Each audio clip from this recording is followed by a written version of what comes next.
Big boss 4వ వారం nominations గట్టిగా జరిగాయి. అయితే మెయిన్గా హైలైట్ అయింది మాత్రం యష్మి సోనియా గొడవే. మొదట 2 వారాలు బాగానే నెగిటివిటీ తెచ్చుకున్న సోనియా ఈ 2 వారాల్లో తన ఆట మాటను బాగా ఇంప్రూవ్ చేసుకుంది. ఇక సోనియా గట్టిగా ఇచ్చిపడేయడంతో యష్మి క్రేజ్ కూడా నెమ్మదిగా పెరుగుతోంది.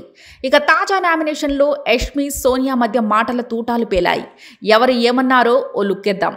ఇక ప్రధాన అంశాల్లోకి వెళితే నామినేషన్లో యష్మి వర్సెస్ సోనియా పరువు తీసిన యష్మి.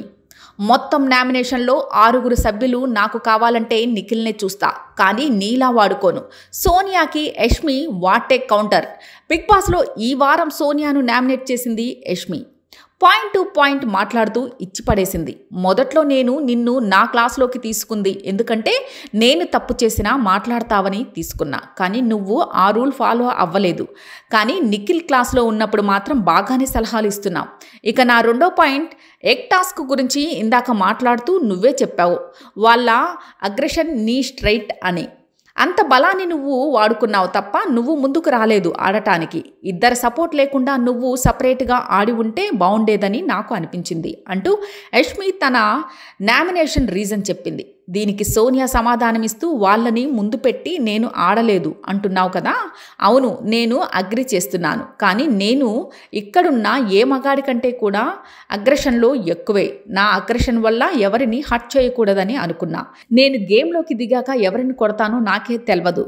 ఎందుకురా బాబు కొట్టకుండా ఉండాలని అనుకున్నా, కానీ మీ ఫెయిల్డ్ సంచాలక్ నా గేమ్ చూపించుకునే అవకాశం ఇచ్చాడు. అందుకే చివర్లో వచ్చి మీ ఇద్దరిని ఎత్తేసింది కూడా నేనే అంటూ సోనియా చెప్పింది. నిఖిల్ని చూస్తా, నా ఇష్టం. అయినా సరే యష్మి వదలట్లేదు. నువ్వు చీఫ్ మాటకి గౌరవం ఇస్తావా అని సోనియాను అడిగింది యష్మి. ఇస్తా అని సోనియా అనడంతో మరి ఎగ్ టాస్క్లో మీ ఎగ్ మీరు తీసుకురావాలి, వేరే వాళ్ళ బుట్టలోవి తేవద్దని ఇద్దరు చీఫ్లు అగ్రిమెంట్ చేసుకున్నారు. అప్పుడు నువ్వెందుకు వెళ్ళి మా ఎగ్ తీసుకున్నావు అంటూ యష్మి అడిగింది. మా చీఫ్ నాకు చెప్పలేదు అంటూ సోనియా అనడంతో మరి వెళ్దాం పదరా అని ఏదో ఫంక్షన్కి వెళ్ళినట్లు పిలిచావు. నువ్వు వెళ్ళి అటాక్ చేయొచ్చు కదా, వేరే వాళ్ళని ఆయుధాల్లాగా యూజ్ చేసుకుంటావు. నువ్వు మాత్రం ముందుకు రావు ఆడటానికి అంటూ సోనియాను ఉతికారేసింది యష్మి. దీనికి కూడా సోనియా ఏదో కవర్ చేయడానికి ట్రై చేయగా ఫిజికల్ టాస్క్లో నాకు నీ ఆట కనిపించలేదని చెప్పానుగా అంటూ యష్మి అంది. చూడాలి కదా యష్మి, ఎంతసేపు నిఖిల్ పృథ్వీలను చూస్తే ఎట్లయితుంది అంటూ సోనియా రెచ్చగొట్టింది. దీంతో అవును నా ఇష్టం, నాకు కావాలంటే నిఖిల్నే చూస్తా, నా ఇష్టం. నేను కనీసం ఎవరిని చూసినా గేమ్ వచ్చినప్పుడు గేమ్ ఆడతా, నీలాగా వాళ్ళని వదిలేసి నిల్చోవట్లేదు. అయినా ప్లేట్ ఎలా తిప్పాలో ఎవరిని ఎలా వాడుకోవాలో ఎమోషనల్గా నీకు సూపర్గా తెలుసు అంటూ సోనియా పరువు తీసింది యష్మి. ఇక అంతకుముందు తన మొదటి నామినేషన్ మణికంఠకి వేసింది యష్మి. వాళ్ళిద్దరి మధ్య కూడా గట్టిగానే డిస్కషన్ నడిచింది.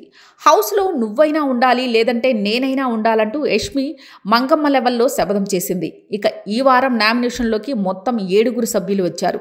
పృథ్వీ, ఆదిత్య, మణికంఠ, సోనియా, నైనిక, నబిల్, ప్రేరణ నామినేషన్లోకి రాగా చీఫ్ అయిన కారణంగా నిఖిల్కి ఓ సూపర్ పవర్ ఇచ్చాడు బిగ్ బాస్. దీనివల్ల నామినేషన్లో ఉన్న మరో ఒకరిని నిఖిల్ సేవ్ చేయొచ్చు. దీంతో తన ఫ్రెండ్ అయిన పృథ్వీ, సోనియాను కాకుండా తెలివిగా నైనికను సేవ్ చేశాడు నిఖిల్.